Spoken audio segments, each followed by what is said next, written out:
What's up, everybody? Today's video I'm going to be installing a thermocouple in my forge, and I'm going to be redoing the insulation. So some of the things needed for this project: ceramic fiber 1-inch thick, some refractory mortar, also some clay fire bricks rated for 3000 F. You need a K-type thermocouple rated for above 2300, as well as a meter. And you need to make sure the meter is also rated above 2300. This one's good up to 2500. So really all of this stuff needs to be rated above 2300 if you're planning on doing any forge welding. And you can see so my forge has been used for about 3 years. I've got a lot of borax flux that has accumulated and turned to glass, and it's really done a number on my bricks and my insulation. It's in pretty bad shape. So I decided I wanted to add a thermocouple, and I figured, well, that was a good time to go ahead and just do the re-insulation as well. So disassembling everything and then just prying all that baked on material out. If you do this, you need to make sure you got gloves and face mask. You don't want to be breathing any of that ceramic fiber, and really it's probably a good idea to have long sleeves on too. You don't want to get this stuff all in your skin.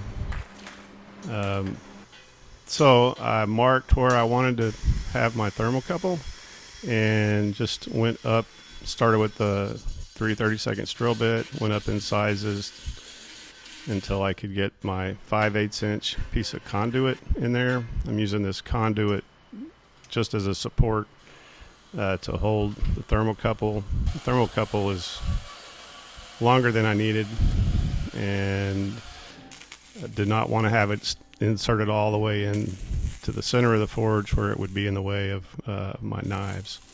And I just tack welded that conduit on there. Actually ended up burning a small hole in the conduit when I did it. So because of that, I put a little another piece of bigger conduit and ended up just putting the piece of spare insulation on it and the refractory mortar over it. You'll see that later if you're wondering what that is. That's because I put a hole in that conduit.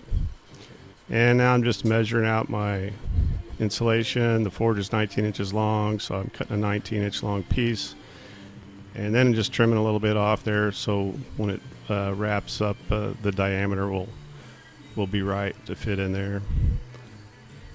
And just maneuvering it in there around the protrusions from the burner pipe and from the piece of conduit I put in.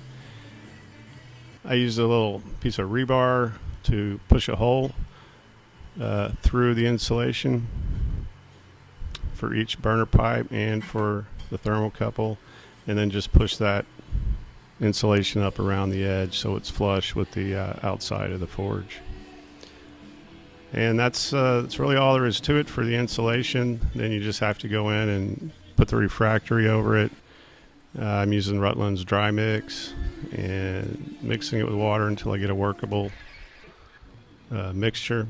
It doesn't go on too well with a brush, at least for me anyway. I found it easier just to put some latex gloves on and use my hands. And I'm just really at this point trying to cover all of the insulation inside and on the edges with the refractory mortar. You do not want to be breathing those ceramic fibers when the forge is operating. That's not good for your lungs at all, so you want to make sure you got it all covered up.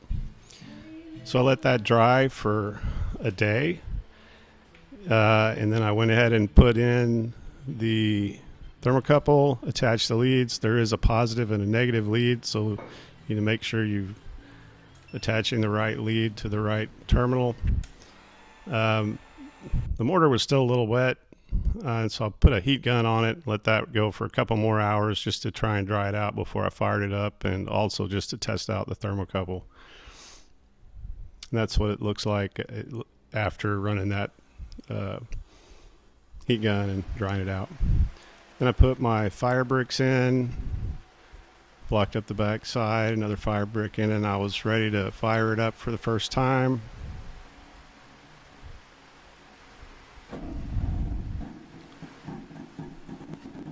Looked like everything worked the way it was supposed to. The meter had a good reading on the temperature. Thermocouple worked.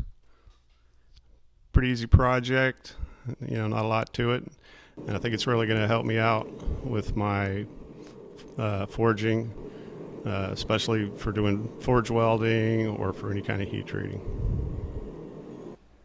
So hopefully this was useful and you guys enjoyed the video. Thanks for watching and see you next time.